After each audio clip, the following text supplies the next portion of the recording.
Okay, we have officially reached noon. I would like to welcome everyone joining us to the Opera San Antonio live interview series, Beyond the Production.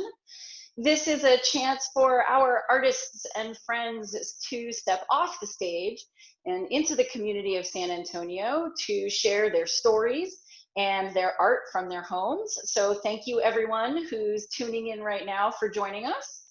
I would like to start this afternoon by, of course, introducing our music director, Francesco Milioto, and also to introduce our guest today, René Barbera. Hello. So, hi, René. Hi, Francesco. How are you both today? Doing great. Doing great. How are you? Excellent. Excellent. Thank you. So I thought I would start with sharing a little bit of background information for everybody who's viewing today to let us know the 6 degrees of separation that basically brought, like a Kevin Bacon game, that basically brought René and Francesco and myself together. So René actually has roots in San Antonio, where I am now based, and where Francesco obviously quite frequently works with us. But we actually all met at various times at the Lyric Opera of Chicago. René will talk a bit about his journey on how he got there in a few minutes. I was there on the directing staff when I met him, and Francesco, I believe you met him when you were on the music staff, yeah? Yep. So great. So let's dive into a little more of your backstory, René. First of all, thank you so much for joining us today. And thank you. Glad to be here. For those who have joined us, why don't you tell us a little bit more about your San Antonio history, because you're a native of Texas, yes? Correct, yeah. So I was born in Laredo. I lived there for my first 9 years of my life. At the age of 9, we moved to San Antonio. And yeah, so I started with, where did I go to school? I went to Hausman Elementary School first for 4th grade, followed by Colonies North for 5th. Ended up at Hobby Middle School in San Antonio, and then to Clark High School. And after that, I went to University of Texas at San Antonio for a brief spell, where I studied with Michael Burgess. Had a good time there. I eventually kind of had I guess, mid-college crisis and dropped out of school. Basically, I changed my major to business, and then after about 2 weeks, I dropped out. So wait a second, René. Are you trying to tell me your path as an artist hasn't been an absolute straight line? Oh, no. There's been oh my goodness. I love that. I think it's great. Yeah, and so I dropped out, and then eventually decided I was going to go to live in Colorado, where my brother was living at the time, with his ex-wife now, and I wanted to enroll in DeVry Institute of Technology. I wanted to be in tech. I wanted to go down the computer route. And because of my time at Ames and Gratz, which happened between my first year and my second year at UTSA, I was in contact with Elizabeth Colson, who unfortunately has now passed away. However, through my communication with her, I said, you know what, I don't really want to quit singing altogether. I just don't know that I want to do this as a career. And so I said, you know, is there a voice teacher here that you would recommend? And so she said, reach out to Martille Rowland. She's in Colorado Springs. Wrote to her several times, and she was kind of hard to get a hold of. And in the meantime, I took a job with Elite Auto Glass. And I was doing windshield repairs and windshield replacements at a car washes. Bit commission-based also with a base salary. And my boss at the time, during the interview process, you know, we stopped and we decided to have lunch and have pizza and just chat. And he asked me about myself. I mentioned that I was a singer, and then he said, you know, this is the first time your eyes have really lit up in this entire conversation. You know, I want you to chase down this voice teacher. I'm gonna hound you every week. I'm gonna check on you to make sure you've been, you know, trying to get in contact with this lady. And I said, okay, sure, that sounds great. And you know, so that's the way it went. And he did. Every week he was on me. He said, hey, have you reached out to the teacher? Have you gotten in contact? Is it happening? Blah blah blah. So I got in contact finally after a couple of weeks, maybe a few weeks. I don't remember how long it had been. And she said, well, you know, why don't you come down to Colorado Springs and sing for me? So I did. And she, on the spot, offered me, with room and board and tuition all included, a spot in the Vocal Arts Symposium, which was a 3-week program in Colorado Springs. Oh, wow. He headed up. And so I decided to say yes. So I talked to my boss. I said, hey, look, I got this opportunity. Would you be okay if I took 3 weeks off to do this? And he said, yeah, absolutely. No problem. Look, I know you're not going to be doing this for the rest of your life. So, meaning the job at Elite Auto Class. And he said, so by all means, go do it, please. And so he gave me the time off and he said, but look, if you, for whatever reason, you find that you're going to leave and you have to do something else, give me a heads up. Just give me a heads up. So while I was at the Vocal Arts Symposium, I started making a bunch of friends with people who all mostly went to North Carolina School of the Arts in Winston-Salem. In fact, a few of the people from there who were there, were teachers there.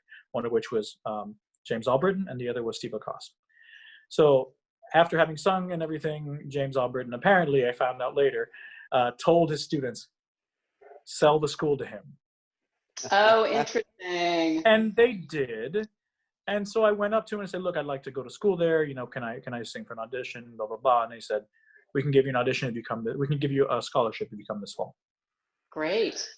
So I went to North Carolina. I called my boss and told him the situation. He said, look, and this is what he said. I don't know how much truth there was to it. He goes, look, you're one of our best salesmen. You just came in and you've been just doing great.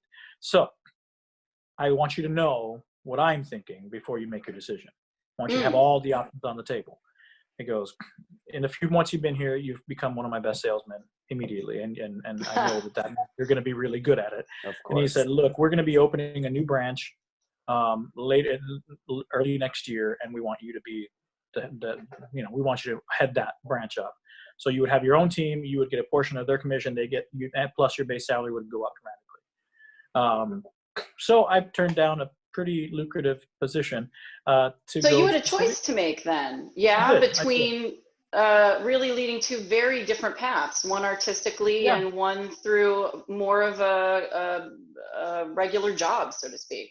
Yeah, exactly.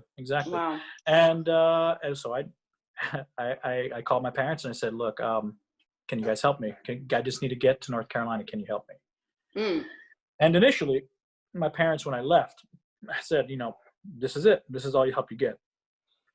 We're not going to do more. We've already helped you get through your first college, and then you dropped out. So you're not getting any more help. Got it. So I wrote to them, and my mom said, well, let me think about it. And she wrote back and she goes, there's this path for you that just seems to be very, very open. It just seems to be pushing you in this direction. And throughout all of your life, whatever you've wanted to do, you've managed to do it one way or another. And I know that you're going to do this too, but this is the last chance. Okay. Well, I'm going to help you. I'm going to get you out there, and I'm going to help you with, get an apartment and all these things and survive. So my parents saved me, and got me out there and helped. And so I ended up at School of the Arts, and I was not a model student, let's say.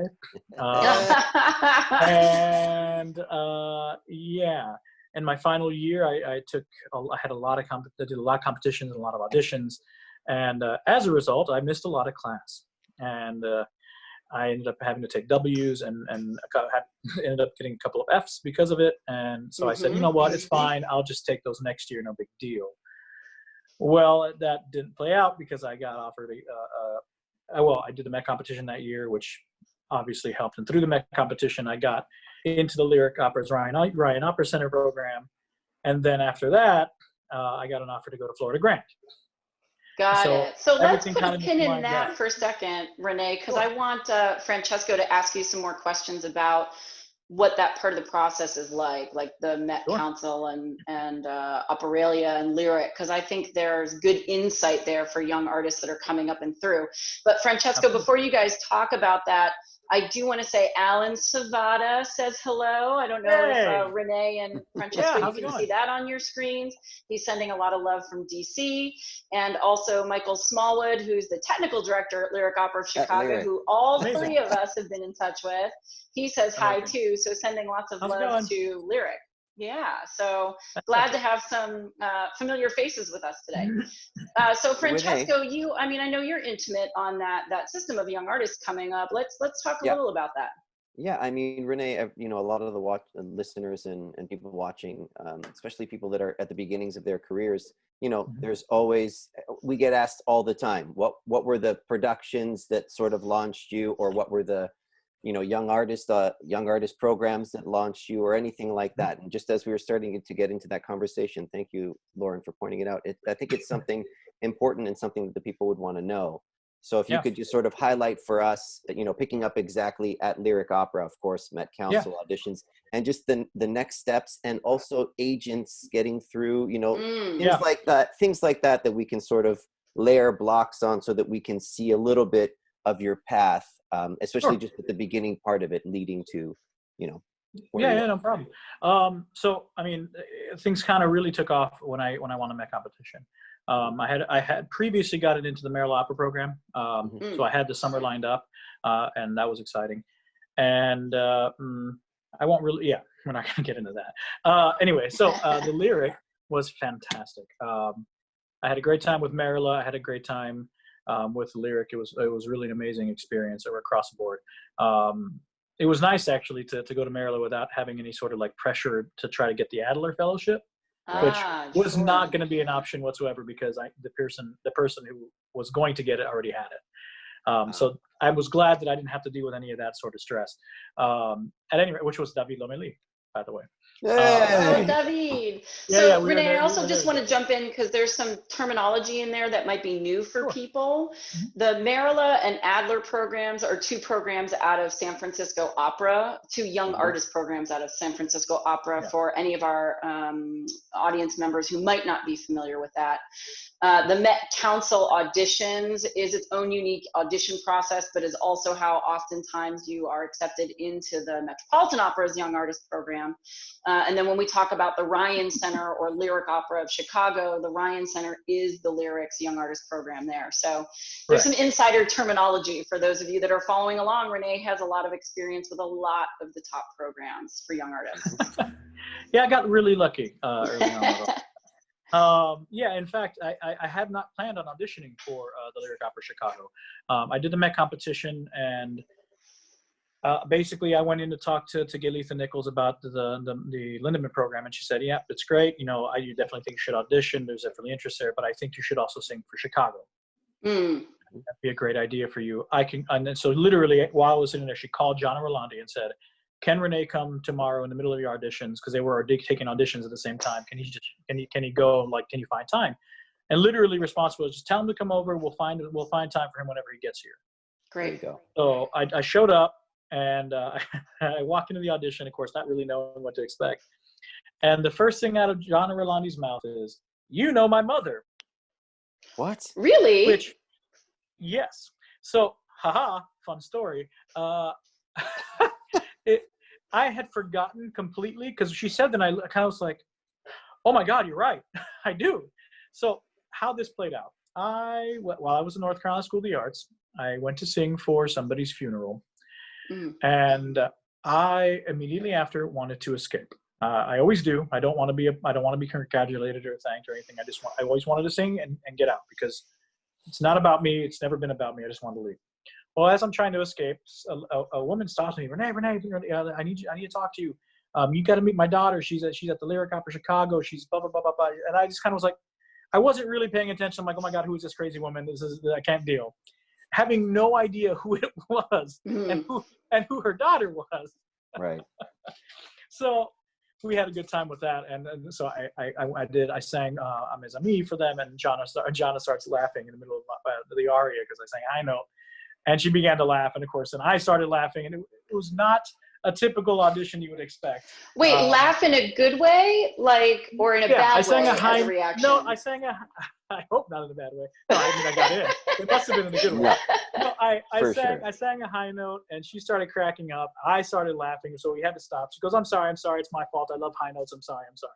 And we went on. Of course she does. Oh, I love it. Oh, fabulous. And it was such a great experience, and it was just foreshadowing for what was to come, which was such a great experience in Chicago. So I was there for 3 years at the Lyric. Mm-hmm. At the end of my second year, which is it's expected you generally stay 2 years. After that, you kind of have a choice. You can ask and stay, and if they want you to stay, et cetera, et cetera. Right. And I kind of was waiting, and I said, you know what, I'm going to wait and see. If I get an agent before this date, I won't stay a third year. Okay. Right. The date came and went.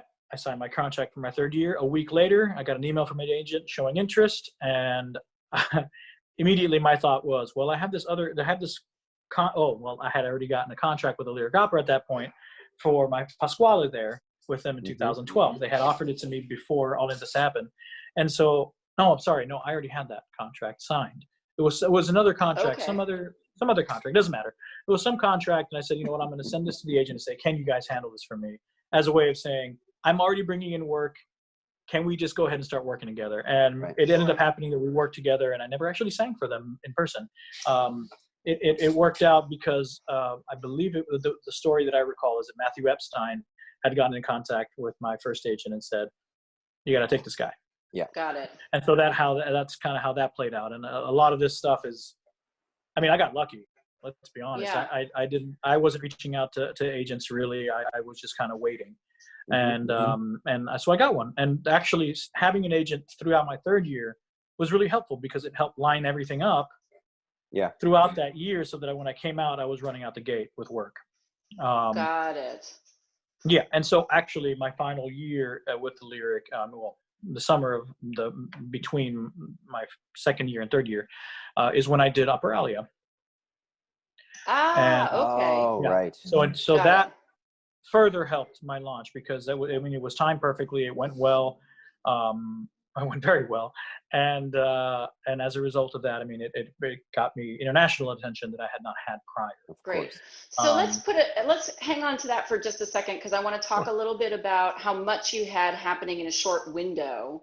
And then also the difference between national versus international work. Quickly, David Rosa is chiming in, and he said, I saw Notte di Figaro with my dad, and it was wonderful. So good to know that we have lots of happy opera fans joining us this afternoon. And then also, let's shift gears back to, you're talking about Operalia, which is the Placido Domingo contest. You're talking about being at Lyric Opera of Chicago. It seems like it was a real hot pot to not only propel you, not only from an American career, but potentially into an international one as well. Did you ever see that coming? Or was it just it happened and you went with it? Yeah, I mean, kind of both in a way. I'm going to tell an anecdote about, and this is mainly as a way of like helping maybe get people in a different mindset when they do auditions and competitions and things. Great. So my very first time singing for Placido Domingo was not Operalia. It was when I auditioned for LA Opera's Young Artist Program. Great. And I have this thing that when I'm singing for people, if they're writing and not looking up, my goal is to make them put the pencil down and stop writing. That was where my head is, always. And further to that, my mindset has always been focus on only winning. There is no option to lose. You cannot lose if you don't ever imagine losing. Mm-hmm. So it would just put me in a positive mindset at all times. It was the existence of failure.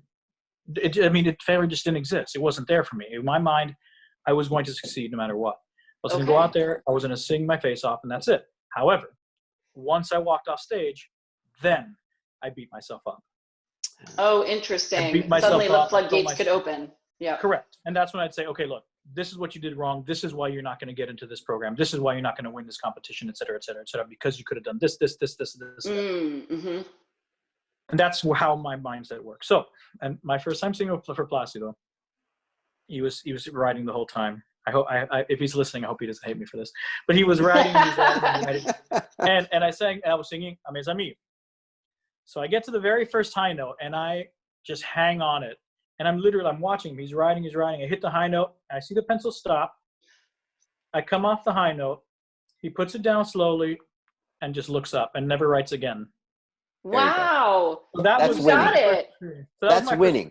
That was at LA Opera, my Young Artist Program, for when I auditioned for them. Wow. Yeah. And so with Operalia, I mean, he's conducting, he's not necessarily judging all these things. But again, focusing on the mindset. From the moment I decided to apply, my mind was, I'm going to win first prize men, Sarsuela Award, and the audience prize. Okay. That was literally my thought process the entire time. Now, I took a gamble because I turned down a contract during the Operalia competition to sing in Portland, Maine. I believe it was Portland, Maine. And my agent, I remember he was offering it to me. This is guaranteed money. And there's no guarantee. And I said, well, and he said, René, are you going to win the competition? And I said, Bill, I'm going to win first prize. I'm going to win first prize men. I'm going to win the Sarsuela Award. I'm going to win the audience prize. I said that to him. And he said, I think that's phenomenal. That's quite the mindset. Well, I mean, that's that. I think it's great. If you think you can fail, then the option exists. It's like when they say that if there's a kid climbing up a tree, you say, hold on tight. You don't say, hey, don't fall. Right. Because then you put the idea, I could fall, into their head. Right. Making the risk of them falling. So that's kind of a similar thing. I just was doing it naturally. And so after each round, of course, I beat myself up. Why didn't I get to the next round? This is because of this, and this. And it was really funny because another thing for the mindset, right before the finals, during the finals, I should say, before I went on, one of my fellow competitors came up to me and said, how are you so calm? Like he was like, I guess he was freaking out. He was really stressed. And I looked at him and I said, look, what's the worst that can happen? I go out there, I make a fool of myself. I do that daily. I'm good at it. I'm cool about it. Like, okay, big whoop. I mean, if I go out there and biff a high C and I mess up, no one's dying. I'm not curing cancer. I'm not operating on someone's brain. Like, okay, I make a mistake. Life goes on, whatever. And that's kind of how my brain operated and throughout all of it. And I think because of that, I mean, I don't think that is a small part. I think it's a big part of my success. Because the few times that I've had those moments of, you're going to crack, have been the moments where I've come really close to just completely messing up. And so I do my best, as Warren Jones used to say, I keep pig in his pen. There you Pig go. is a little voice in your head that just saying you're going to do bad things. You're going to fail. You're going to do this. You're not good enough. So put pig in his pen. So, René, I'm going to hop in because someone you might know, Grace Barbera, has commented and says, proves that when you set your mind to doing something, you do it. Always knew that of you and still holds true. Love you. That's a good mom. Yeah. Okay. So story time. One of the things that I grew up hearing was you can do anything you want as long as you put your mind to it. Wow.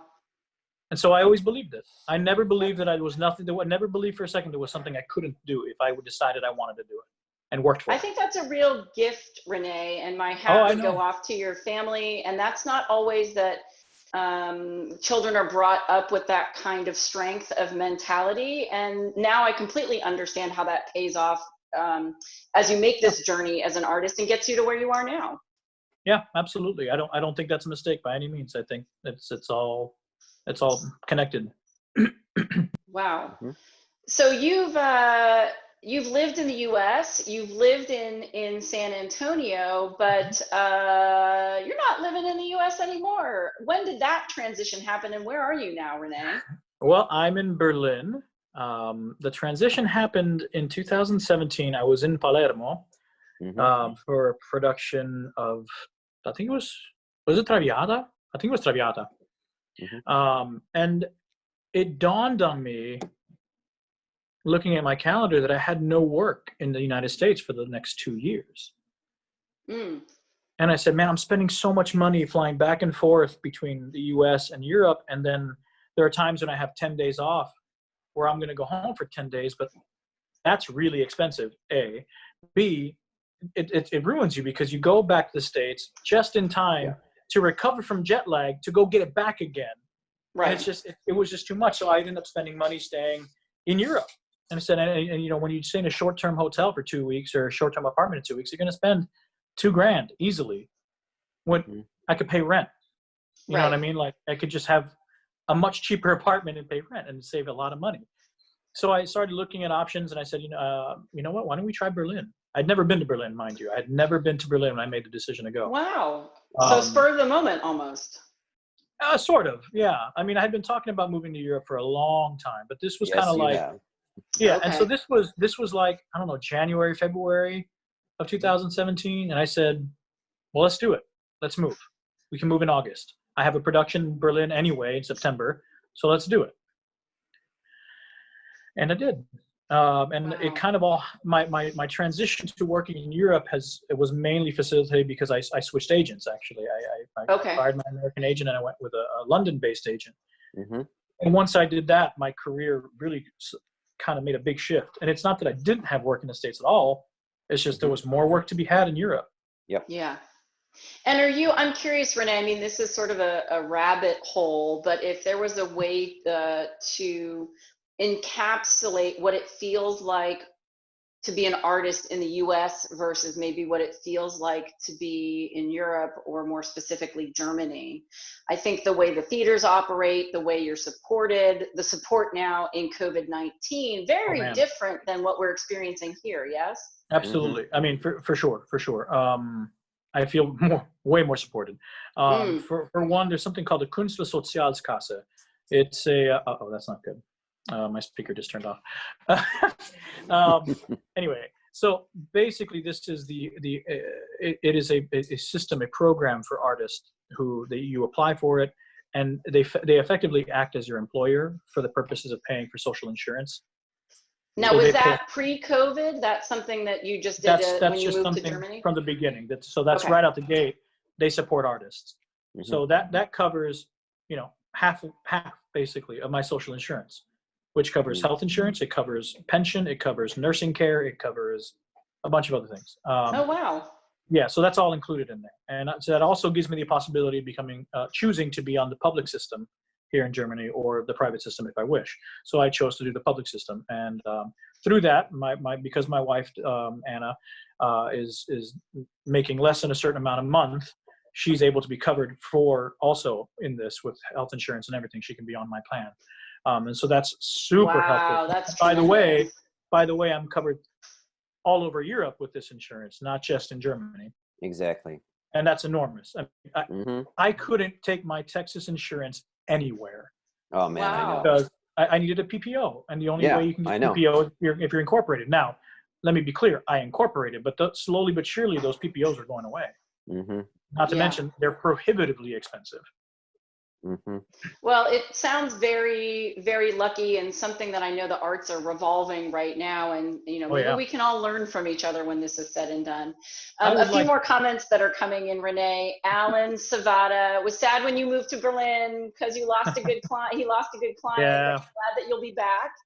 I will. Virginia's asking an interesting question, which is, what would you recommend to singers over 40 who want to sing with an opera company? So I'm going to guess, René and Francesco, we're looking for a little insight maybe for somebody who's looking for a way in. So this is not necessarily, like from the ground up kind of entrance into this art form. I'm going to open that question up to both René and Francesco, because you might have interesting perspectives on that.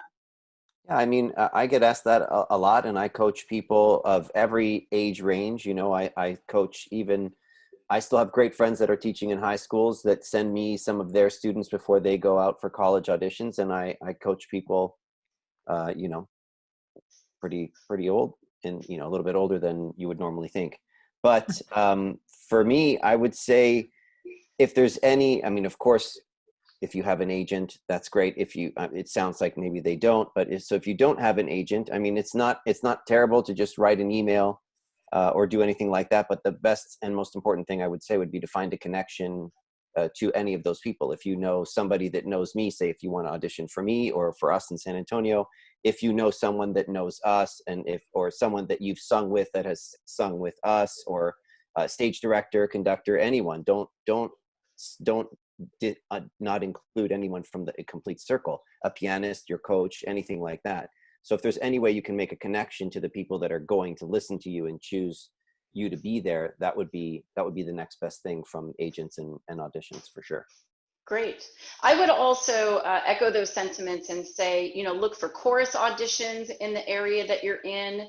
That can often be a way to initially get connected with the company. And if you have success there, that can move into small role, what we call compromario work, and who knows what beyond. And if it's not a direct connection with like a music director or a general director, it can also be like in our case, through coaches or our chorus master like Dottie Randall or Kristen Roach, who both have great connections to us. Linda Peschke is saying hello, Renee. Hey, how are you? David Rosa is saying congratulations on all your success, and he looks forward to seeing you perform. And we have another question, which I can open up to the group, which is how many people do you know who are successful in this career without a degree? Maybe still have some training or working with teachers, but not a degree. Francesco, do you want to field that one? René has his hand up. Go. René has his hand up. Sorry, René, go ahead. I'm one of them. I don't have a degree. I think Frank Lepardo doesn't have a degree. There are other singers I don't know. We never really talk about it so much. Right. We're in the middle of the career, so it kind of doesn't matter. The truth of the matter is, if you want to sing, you don't need a degree. What you need is, you need the voice, you need a good teacher, you need connections. That's pretty much it. Coach. And a great coach. Yeah, yes. Great. Absolutely that. I also think it's worth pointing out that every single person's path is different.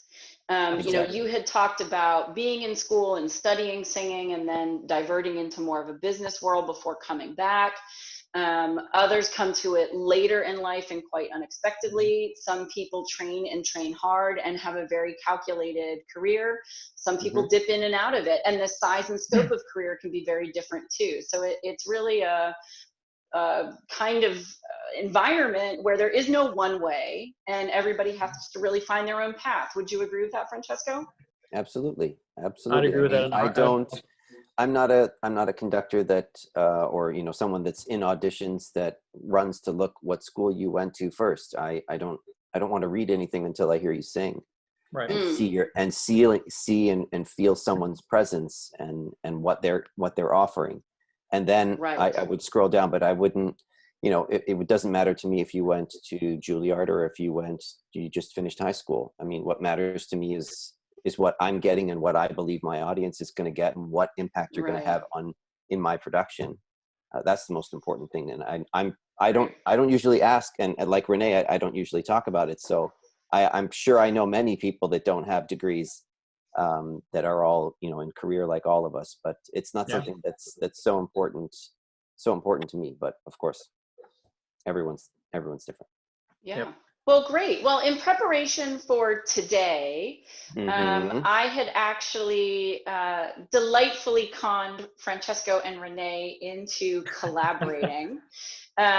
So that we could take advantage of this crazy live interview atmosphere to throw in some of the artistry that you all do from your homes. So Francesco, I know you and René talked about a piece that you could work on today, and could you tell us a little bit between both of you how you selected today's piece, and also what the process, Francesco, was for collaborating, which is so different when we're all in the room creating work together than it is via these online platforms.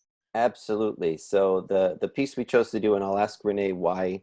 René was the one that chose it. He suggested it and chose. So what we're going to do today is perform Ideale by Tosti, one of the most beautiful Tosti songs, and it's a song that I've been playing my whole life. When you play Italian weddings, Italian baptisms, you play all these things because you're the only pianist in the family.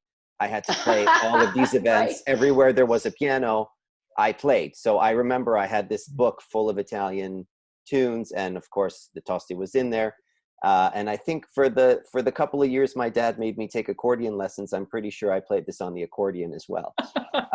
So it's something that I've been playing for a very long time. Actually, you took accordion lessons, Francesco? You just like slipped that little nugget of information in there. I shouldn't have said that. But I mean, my copy of Ideale is so old that I couldn't scan a decent copy to send to René. I had to find it online to send it in the same, in the key that we needed.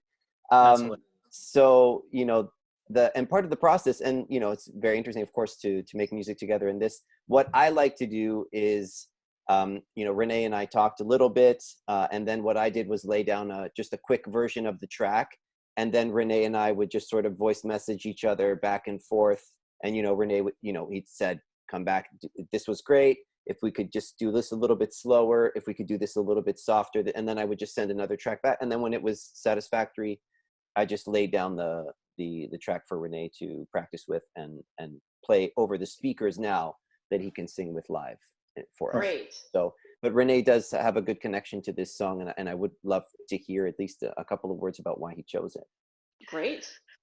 Okay, so this piece, Ideale, I've been singing it for a while now, and I kind of was exploring it and thinking about it and wanted to bring something more to it, you know, trying to understand it a bit more. And I was doing a recital in San Diego, and I was working with my pianist a day or two before. And I was sitting down on the stool, just kind of thought, you know what, I'm going to put myself somewhere. You know, this music, I had an idea, you know, it's a song about for me, what I interpret is love and lost love. Mm-hmm. And so I decided to put myself somewhere. I decided to put myself mentally somewhere where I'm much older, and my wife Anna had passed away, and and I decided to sing it. And so the beginning of it is kind of just reminiscing and, you know, all the positive things. And at one point, you know, there's a moment in there where it gets a little quieter and it gets a little sad, and starts singing "Torna, torna ideale," come back to me, come back and make me smile and laugh again. And so I did that. And when I got to that part, I mean, I was a mess. I had to leave the room, and I was weeping, just completely, just a watery-eyed mess. And so I took away from that I have to be careful when I sing this piece and not let myself go too far. But I've always loved it. It's such a beautiful, beautiful piece, and I think it's, you know, I don't get to sing art songs all that often. I usually have to sing arias and operas and things, and so it made sense to me, and it felt like the right thing to do, to sing something in this time that where we don't really have operas. Give some love to the things that aren't operas that should have it. Exactly. Oh, I love that. Wonderful. So, well, should I go ahead and get set up? Yeah, I think, René, go ahead and get set up. And thank you so much for your willingness to share this experience with us. No problem. Can I have like 2 minutes? Of course you can have 2 minutes. Right. Francesco and I can chat while you're getting set up, and then give us a thumbs up and we'll know you're good to go. No, this is great. So, Francesco, what's it been like? I know I have been asking you to collaborate a lot via this online platform, whether it's this kind of experience with René or creating the videos that we've been using on social media. Has that been a challenging and unique experience for you? No, you know, for me, anytime that I've got the time and I have to go back and play the piano is great for me. So I've been playing more now, of course, than I have ever done, because usually we're traveling and I don't have a piano in my apartment or the hotel or anything else. Of course. And so for me, spending time at the keyboard, you know, as we talked about a couple of weeks ago, is just good time for me. So even, you know, it's standard arias and things. I'm not playing anything crazy. I did learn a couple of new things, but I think it's been wonderful, and I think it works really, really well when it's not just random people, but it's people that have a connection to the opera company, to the production that we were going to do, to the Rigoletto that we had to cancel, and to people that work with us in the chorus. Now I'm playing and organizing for future videos that need to be done, which is one of the reasons why I shaved today as well. Got to do some videos. Oh, gotcha. So I think it's been really good, and I really do enjoy. I mean, like I said a couple of weeks ago, what I enjoy the most is the collaboration. So even though this is a bit of a different kind of collaboration, just sort of sending complete tracks back and forth and talking it through that way, you know, it's been really interesting to do, and it's fun. I was saying to, you know, I feel like, because there are no sports right now, I feel like when I've played something perfectly from beginning to end, I hit stop on the record and I'm like, you know, I feel like I've won something for the day, you know. Oh, great. Oh, I love that. Small daily victories.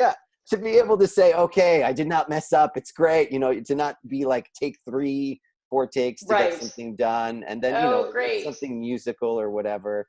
So great. you know. Well, I think René, I think is pretty close to being set up. Just as we get ready here, I'm going to say that Thomas Soto says hello, and also one of our board members, Jim McCutcheon, says hello.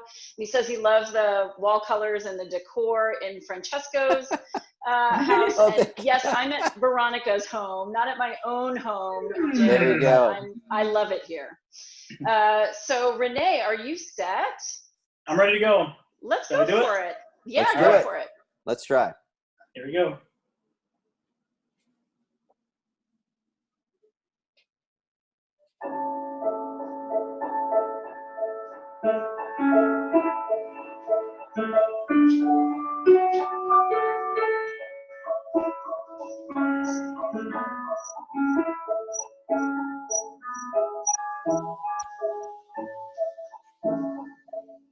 Io ti seguì con mille di pace lungo le vie del cielo. Io ti seguì come un'amica pace nella notte nel velo. E ti senti nella luce, nell'aria, nel profumo dei fiori. E tu piena la stanza solitaria di te dei tuoi splendori.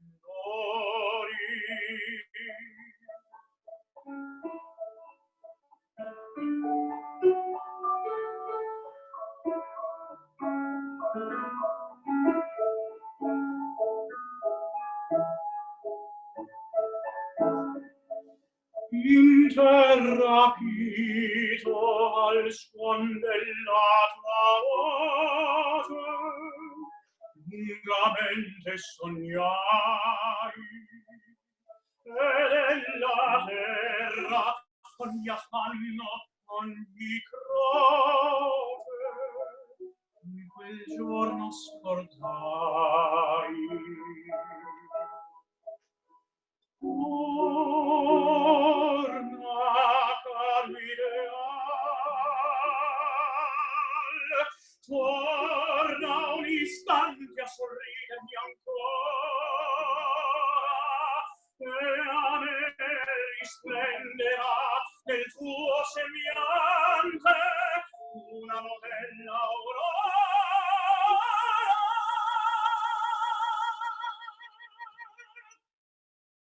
Una novella aurora.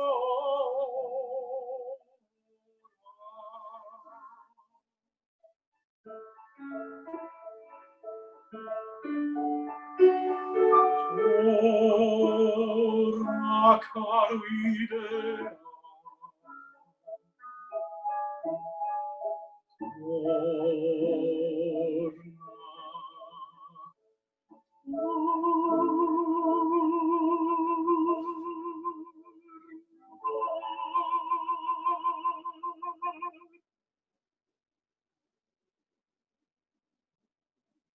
Oh my goodness, René, bravo, really and truly, sir, bravo.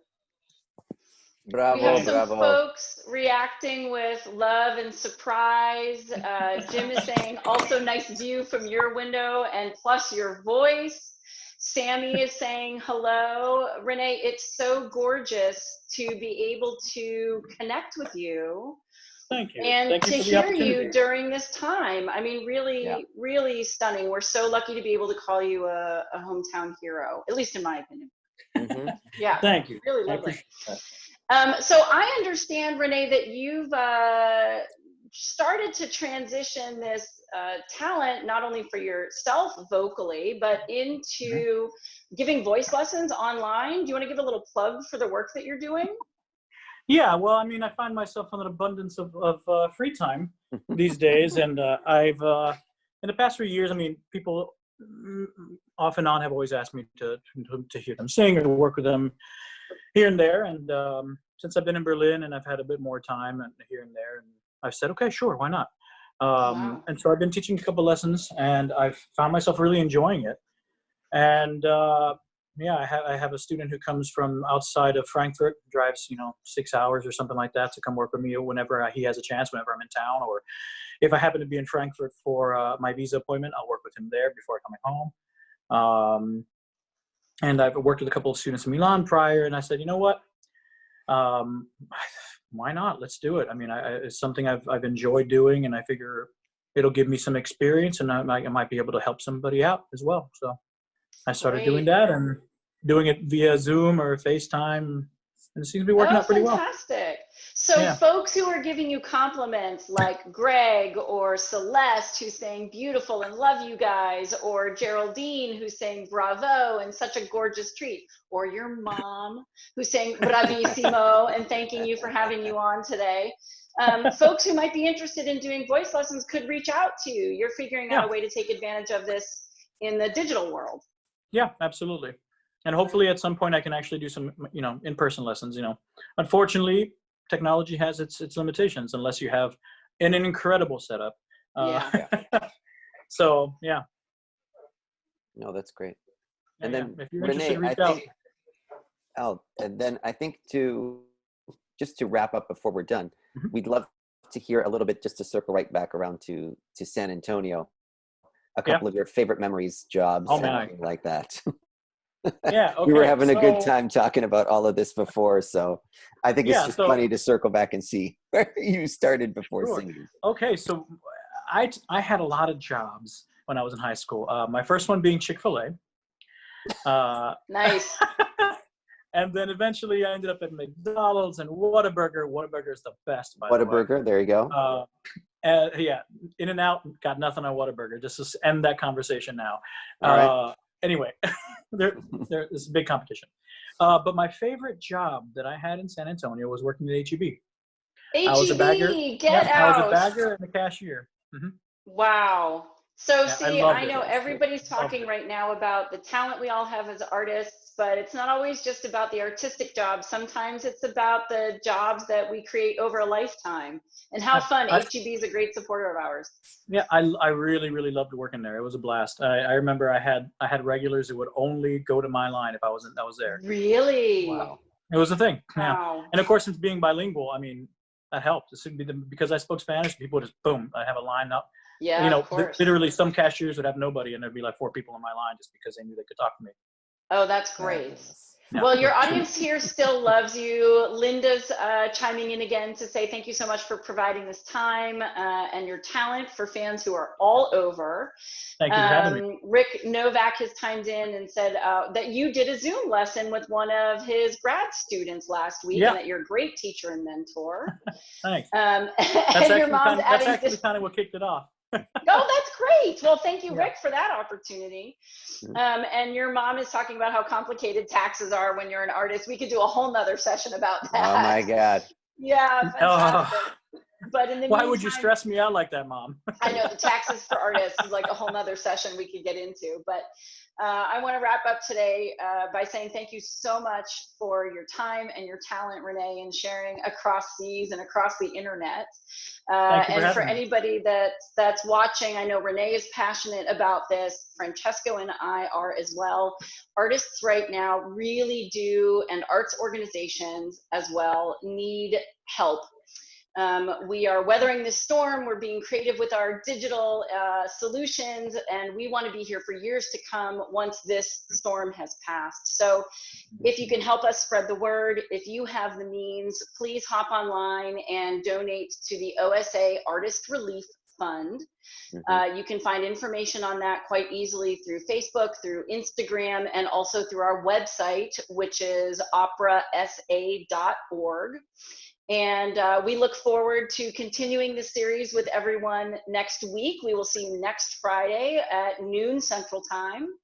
And in the meantime, I thank René from the bottom of my heart, and I bid Francesco adieu until next week. Thank you, gentlemen. Ciao.